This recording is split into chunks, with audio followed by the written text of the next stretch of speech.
Buenos días, me presento. Mi nombre es Benjamín Pérez Rosales, de la carrera de Derecho, semestre sexto, Grupo A. Esta exposición pertenece a la materia de Derecho Internacional. Lo que vengo a exponer son jefes de Estado, ministros de Relaciones Exteriores, agentes diplomáticos y agentes consulares.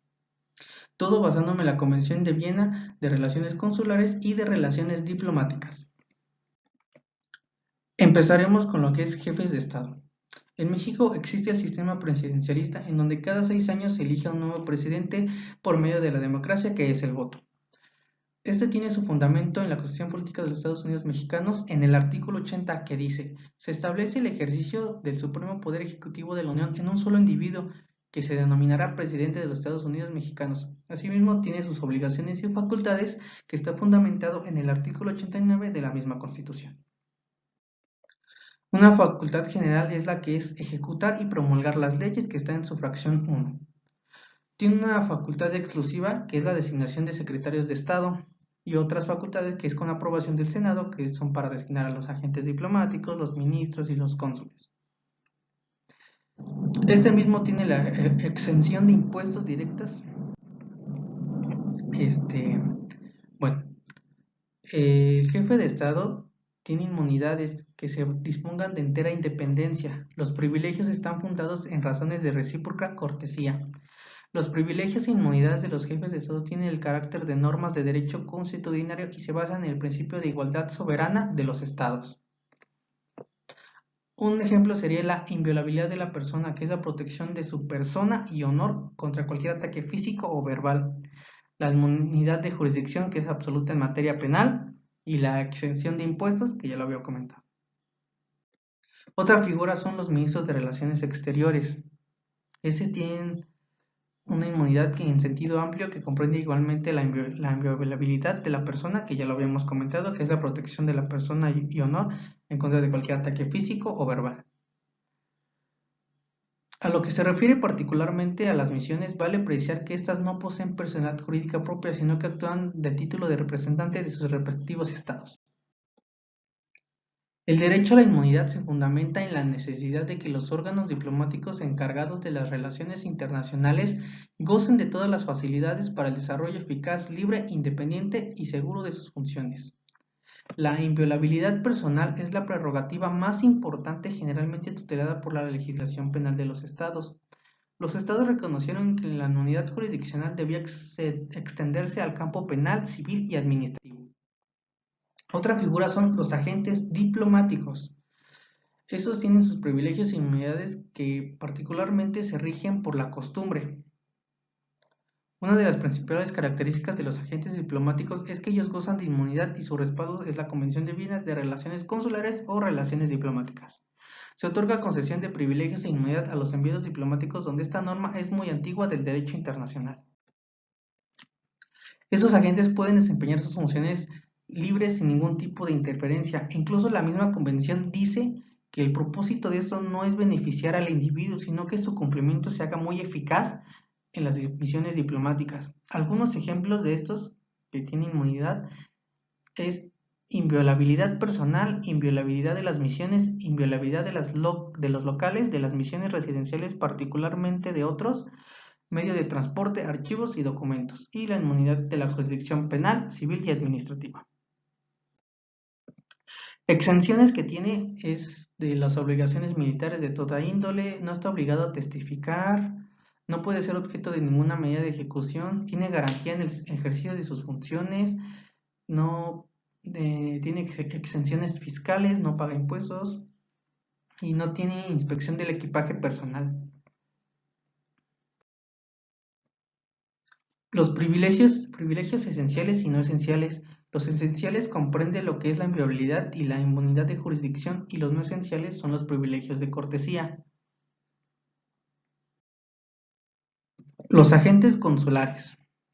El artículo 40 dice de la Convención de Viena de Relaciones Consulares dice: el Estado receptor deberá tratar a los funcionarios consulares con la debida diferencia y adoptará todas las medidas adecuadas para evitar cualquier atentado contra su persona, libertad o dignidad.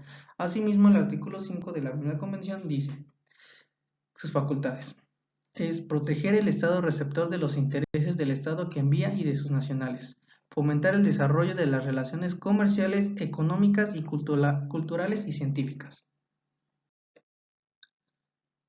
El artículo 26 de la misma convención es la salida del territorio y del Estado receptor. El Estado receptor deberá dar a los miembros de la oficina consular y a los miembros del personal privado que no sean nacionales del Estado receptor. El artículo 29 es el uso de la bandera y del escudo nacional. El Estado que envía podrá usar su bandera y poner su escudo en el edificio ocupado por la oficina consular en su puerta de entrada, en su residencia del jefe de la oficina y sus medios de transporte, estos que se utilizan por asuntos oficiales. El artículo 27 es la protección de locales y archivos consulares y de los intereses del Estado que envía y circunstancias excepcionales. ¿Esto qué quiere decir? El Estado receptor estará obligado a respetar, a proteger, incluso en caso de conflicto armado, los locales consulares, los bienes de oficina consular y sus archivos. En caso de clausura temporal o definitiva de una oficina consular, se aplicarán las disposiciones del apartado. El artículo 31 es la inviolabilidad de los locales consulares.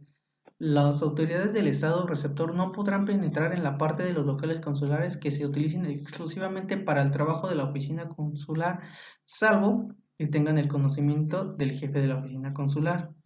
El Estado receptor tendrá la obligación especial de adoptar todas las medidas apropiadas para proteger los locales consulares. El artículo 37 es la inviolabilidad de los archivos y documentos consulares. Esos archivos o documentos siempre son inviolables donde quiera que se encuentren. La oficina consular podrá utilizar todos los medios de comunicación apropiados, entre ellos los correos diplomáticos o consulares, la valija diplomática o consular. El artículo 35 es la libertad de comunicación. El artículo 33 menciona en su párrafo último, si no mal recuerdo, dice que la valija consular no podrá ser abierta ni retenida, no obstante, si las autoridades competentes del Estado receptor tuviesen razones fundadas para creer que la valija contiene algo que no sea correspondiente. El artículo 24 es la notificación al Estado receptor de los nombramientos de las llegadas y las salidas.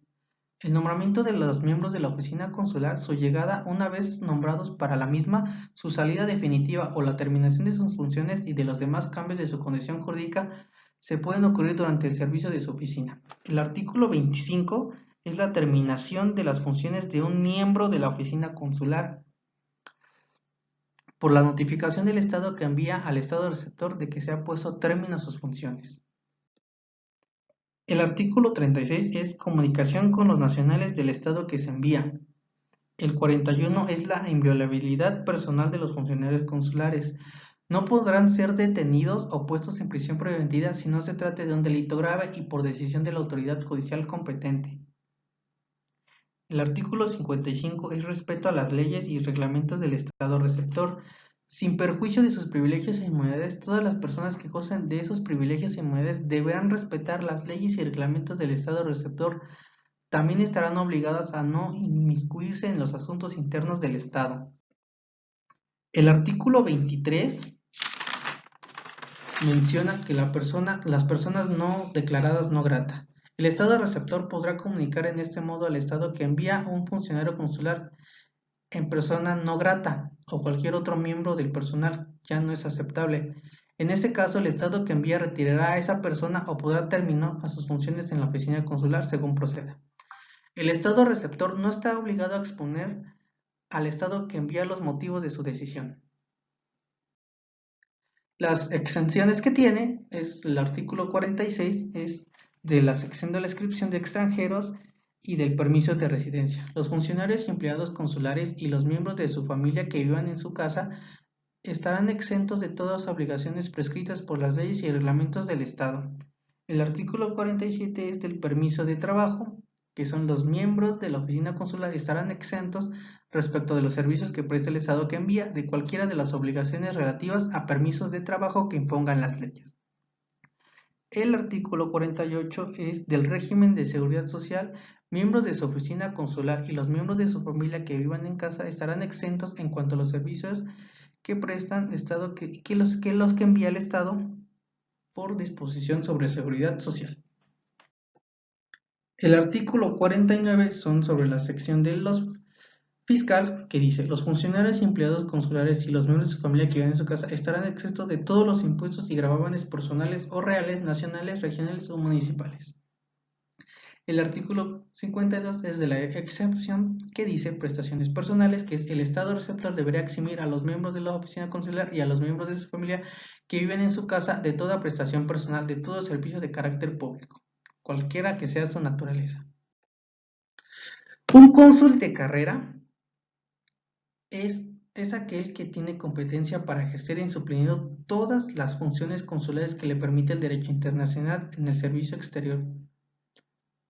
Ahora, esto prácticamente los cónsules de carrera son funcionarios de la carrera diplomática, son los que estudian una carrera o una licenciatura especializada en esto. Es el titular de un consulado general. En el sistema español vigente tiene categoría personal mínima de consejero de embajada. Y un cónsul honorario es aquel que, conforme a la práctica internacional, los cónsules honorarios son personas de reconocida probidad en sus comunidades, profesionistas o empresarios o individuos conocidos ampliamente en la ciudad o región en el que se presenta a un país extranjero. Pueden tener la nacionalidad mexicana o extranjera y no reciben sueldo ni gastos de sometimiento para la oficina en la que harán operar su consulado honorario.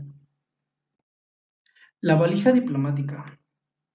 En el artículo 33 de la Comisión de Bienes de Relaciones Diplomáticas dice: la valija consular no podrá ser abierta ni retenida, no obstante, si las autoridades competentes del Estado receptor tuviesen razones fundadas para creer que la valija contiene algo que no sea lo que corresponde. Asimismo, los bultos que constituyen la valija consular deberán ir provistos de signos exteriores visibles, indicadores de su carácter, y solo podrán tener correspondencia y documentos oficiales, destinados exclusivamente para su uso oficial. El correo consular deberá llevar a cabo consigo un documento oficial en el que se acredite su condición de tal y el número de bultos que constituyen la valija consular. La valija consular podrá ser al comandante de un buque o de una aeronave comercial que deberá aterrizar en un aeropuerto autorizado para la entrada. Este comandante llevará consigo un documento oficial en el que conste el número de bultos que constituye la valija, pero no será considerado como correo consular. La importancia de las relaciones diplomáticas son que, que dos estados se establecen entre sí y que te mantienen por medio de misiones permanentes, o bien las relaciones que mantienen entre sí los estados por intermedio de los agentes diplomáticos que acrediten unos entre otros. Lo más importante es la de preservar la paz entre los países. Radica en la versatilidad de las funciones desempeñadas por las figuras de los embajadores residentes, cuyas funciones giran en torno a la generación de información fidedigna. Otra sería que se efectúa por consentimiento mutuo, partiendo de intereses recíproco y fundamentándose en el principio de la igualdad jurídica de los estados. Esto sería mi exposición y por mi parte sería todo. Gracias.